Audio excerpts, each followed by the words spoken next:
थोडा त्रास होणार, मात्र तुम्हीच जिंकणार. कधी असं वाटतं का की सर्व काही बॅलन्स ठेवण्याचा प्रयत्न करताना आपण सगळ्यात जास्त थकलो आहोत? नमस्कार ज्योतिषप्रेमींनो, जर तुम्ही तूळ राशीचे असाल तर एप्रिल 2026 तुमच्यासाठी संघर्ष आणि संधी यांचा संगम घेऊन आला आहे. हा महिना तुम्हाला सांगतोय तोल राखणं, योग्य संतुलन साधणं ही तुमची कला आहे. पण कधी कधी स्वतःसाठी झुकायला देखील शिका. तूळ रास म्हणजे न्यायप्रिय, सौंदर्य, नातेसंबंध आणि समतोल यांना महत्त्व देणारे तुम्ही आहात. सगळ्यांना सांभाळताना स्वतःला विसरणारे देखील तुम्हीच आहात. तुमची ताकद म्हणजे समजूतदारपणा, मुत्सुद्देगिरी, सौम्यता देखील आहे. मात्र ताकदीसह कमकुवत बाजू देखील आहे बरं. अनेक वेळा निर्णय घेताना तुम्ही संभ्रमात पडतात. समतोल राखणारा माणूस जीवनात सगळ्यात पुढे असतो. नमस्कार, मी ॲस्ट्रोगुरू डॉक्टर ज्योती जोशी सर्व ज्योतिषप्रेमी व अभ्यासकांचं मनपूर्वक स्वागत करते. आपण एप्रिल 2026 महिन्याचं राशी भविष्य समजून घेत आहोत. आज आपण तूळ राशीसाठी हा महिना कसा असेल यावर सविस्तर चर्चा करणार आहोत. व्हिडिओच्या शेवटी मी तुम्हाला या महिन्यात करावयाचे विशेष उपाय सांगणार आहे, त्यामुळे व्हिडिओला शेवटपर्यंत नक्की बघा. ही शास्त्रीय माहिती आवडल्यास व्हिडिओला शेअर करायला विसरू नका, जेणेकरून ती इतरांपर्यंत पोहोचू शकेल.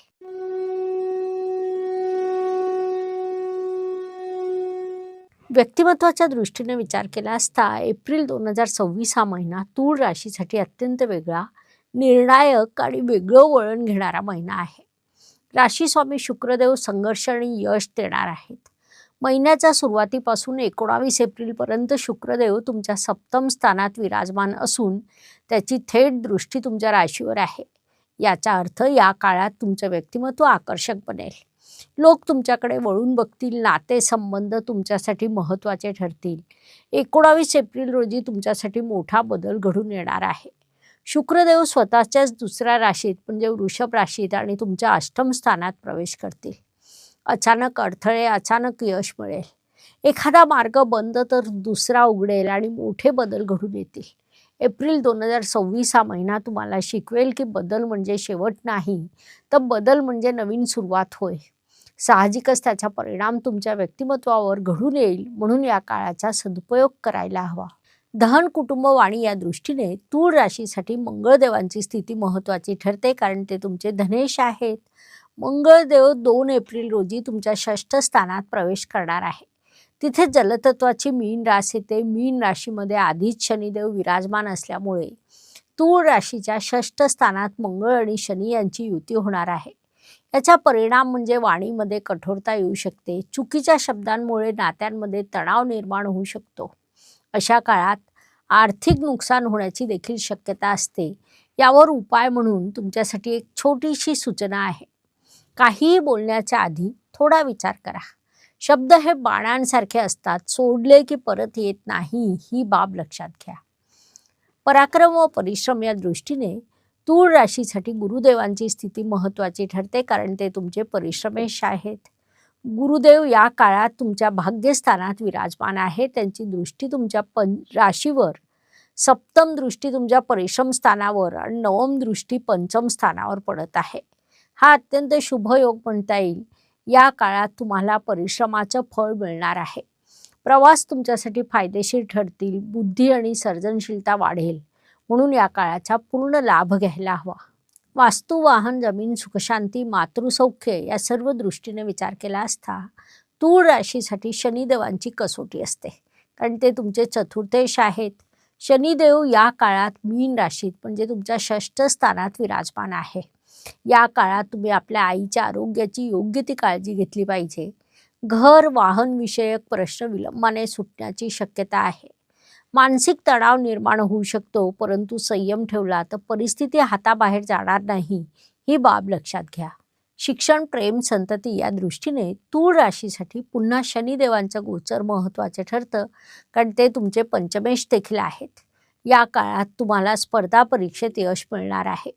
शिक्षणात प्रगतीचे योग आहेत. विवाह ठरण्याचे देखील योग आहे. संततीकडून तुम्हाला शुभवार्ता प्राप्त होतील. थोडक्यात या सर्व दृष्टीने हा काळ तुमच्यासाठी शुभदायक म्हणता येईल. या काळाचा सदुपयोग करा. तूळ जातकांसाठी प्रश्न: तुमच्या लग्नाची चर्चा सुरू आहे का?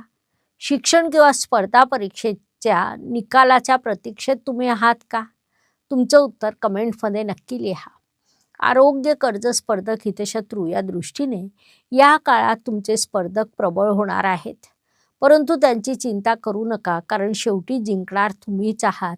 स्वतःवर काम करा, योग, प्राणायाम याचा उपयोग करा. मन आणि शरीर दोन्ही बळकट करा, हा सल्ला देण्यात येत आहे. मी अनेक वर्ष ज्योतिषशास्त्र आणि भगवद्गीतेचा अभ्यास केला. त्या अभ्यासातून जन्माला आला हा ग्रंथ, ग्रह गीता. हा ग्रंथ फक्त भविष्य सांगण्यासाठी नाही, तर भविष्य घडवण्यासाठी आहे.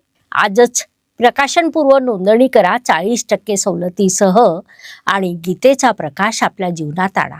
नोकरी व व्यवसाय या दृष्टीने नोकरी करणाऱ्या तूळ जातकांसाठी हा महिना थोडासा त्रासाचा म्हणता येईल, कारण कामाच्या ठिकाणी तुम्हाला थोडा संघर्षाचा सामना करावा लागू शकतो. तुमच्यावर जबाबदारी वाढणार आहे. हे जरी सर्व खरं असलं तरी शेवटी यश तुम्हाला मिळेल. व्यावसायिक जातकांना या काळात धनलाभ होऊ शकतो, नवीन संधी मिळतील. मात्र तुम्ही जर पार्टनरशिप करत असाल तर योग्य ती काळजी घ्या. महाभारतातील युधिष्ठिर कधीही घाई करत नाही. कोणताही निर्णय काही गर्दीत घेत नाही. तो नेहमी धर्म आणि समतोल बाळगतो. म्हणूनच संकट आलं तरी शेवटी विजय त्याचाच होतो. तूळ राशीसाठी एप्रिल 2026 या महिन्यात हाच संदेश आहे. ज्येष्ठ नागरिकांच्या दृष्टीने विचार केला असता या काळात तुम्ही आपल्या आरोग्याची योग्य ती काळजी घ्या. तुम्हाला अध्यात्माची ओढ लागेल. जुन्या कर्माचं समाधान प्राप्त होईल. महिला वर्गाच्या दृष्टीने भावनिक जबाबदाऱ्या वाढतील. आत्मसन्मान देखील वाढेल. स्वतःसाठी निर्णय घेणं तुम्ही शिकायला हवं. भाग्य व शुभसंकेत या दृष्टीने तूळ राशीसाठी हा महिना अनेक शुभसंकेतांनी परिपूर्ण भरलेला आहे. प्रामुख्याने तुमच्या भाग्यस्थानात गुरुदेव स्वतः विराजमान आहेत. तसंच भाग्येश बुध भाग्याच्या भाग्यात विराजमान असल्यामुळे अत्यंत प्रबळ झालेला आहे. या महिन्यात तुमचे लाभेश देखील उच्चीचे होणार आहेत. त्याला आपण शुभ संकेत म्हणू शकतो. अशा प्रकारे अनेक शुभ संकेत या काळात तुमच्यासाठी निर्माण झाले आहे. त्यांच्यापासून शुभ परिणाम प्राप्त होणार आहे. म्हणून या काळाचा तुम्ही सदुपयोग करायला हवा. कर्माच्या दृष्टीने कामाच्या ठिकाणी वाद टाळा. महत्त्वाची कागदपत्र व्यवस्थित तपासून घ्या. तसंच संयम ठेवा. वादळ येतं परंतु तेच आकाश स्वच्छ करतं. एप्रिल 2026 हा महिना तुमच्यासाठी तसाच आहे. ही बाब प्रामुख्याने लक्षात घ्यायला हवी. लाभ व इच्छापूर्तीच्या दृष्टीने इच्छापूर्ती थोड्या विलंबाने होईल. समाधान मात्र मोठं लाभेल. त्यामुळे तुम्ही थोडा संयम ठेवायला हवा. व्यय व परदेश गमन या दृष्टीने विचार केला असता अचानक अनपेक्षितपणे खर्च निर्माण होतील. परदेश गमनाचे लांबच्या प्रवासाचे योग आहेत. प्रवासात सावधगिरी बाळगा. नियोजन योग्य पद्धतीने करा, हा सल्ला तुम्हाला देण्यात येत आहे. तूळ राशीसाठी प्रश्न: सध्या तुम्हाला आर्थिक ताण आहे का?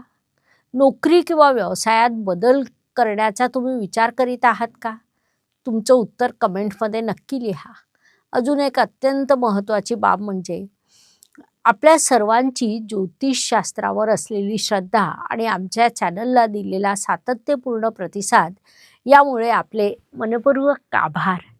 अनेक लोक विविध माध्यमातून आमच्यासोबत संपर्क साधतात, परंतु व्यस्त वेळापत्रकामुळे मला फोन उचलणं शक्य होत नाही. म्हणून आपले प्रश्न, शंका किंवा मार्गदर्शन हवे असल्यास त्याची सविस्तर माहिती व्हॉट्सअप मेसेजद्वारा पाठवावी. आपल्या संदेशानुसार योग्य ती माहिती आणि उत्तर व्हॉट्सअपवर देण्यात येईल. आयुष्य हे सुखदुःख आणि उतार चढाव यांनी भरलेलं असतं. कोणताच मनुष्य पूर्णपणे सुखी किंवा पूर्णपणे दुःखी होऊ शकत नाही. प्रत्येक दिवस प्रत्येकाला सारखा जात नाही. महिन्यातील काही दिवस सुख, समाधान, यश देणारे तर काही संघर्षाचे, अडचणीचे, तणावाचे जातात.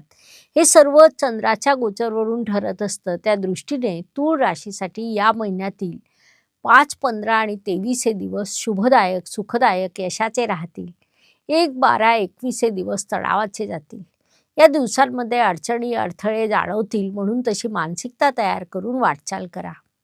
उपायांच्या दृष्टीने तुम्ही शुक्रवारी पांढऱ्या रंगाच्या वस्तूचं दान करावं.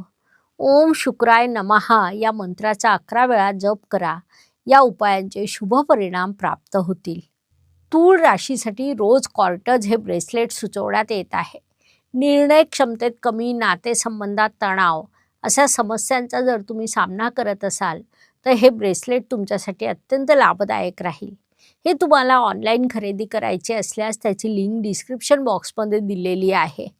ब्रेसलेटसोबत आपण ते धारण कसं करायचं याचा शास्त्रोक्त विधी, ॲक्टिवेशन कार्ड देखील देत असतो. त्या कार्डवर ब्रेसलेट ठेवून तुम्ही त्याला ॲक्टिवेट केलं तर त्याचा तुम्हाला प्रचंड लाभ होतो. सिद्ध केलेलं हे ब्रेसलेट ॲक्टिवेशनने तुम्हाला फळ द्यायला लागतं आणि हो, सोबतच डिस्काउंटसाठी कुपन कोड देखील असतो. त्यामुळे डिस्क्रिप्शनमध्ये जाऊन आपण बुकिंग करू शकता. तूळ राशी म्हणजे लाईफ बॅलन्स करणारा ॲप होय. पण लक्षात घ्या, फोन देखील चार्ज करावा लागतो. स्वतःला जपलं तरच जग सांभाळता येतं. हे चॅनल केवळ ज्योतिष शिकवण्यासाठी नाही तर तुमच्या जीवनाला योग्य दिशा देण्यासाठी आहे. इथे दिलेलं उपाय, विश्लेषण आणि कथा तुमच्या यशस्वी भविष्यासाठी दिलेले असतात. ही माहिती तुम्हाला आवडली असेल तर व्हिडिओला लाईक, सबस्क्राईब, शेअर करा. हो, अनुभव कमेंट करायला विसरू नका. बेल आयकॉन ऑन करा. धन्यवाद. शुभम भवतु. जय ज्योतिष. नमस्कार. शास्त्राचा अभ्यास करण्यासाठी माझी मराठीतून 11, हिंदीतून 2 अशी पुस्तकं प्रकाशित झाली आहे. विशेष बाब म्हणजे मी स्वतः संशोधित केलेली ज्योती जोशी पद्धती अर्थात जे पद्धती या विषयावर स्वतंत्र ग्रंथ उपलब्ध आहे. त्याचा देखील लाभ घ्यावा.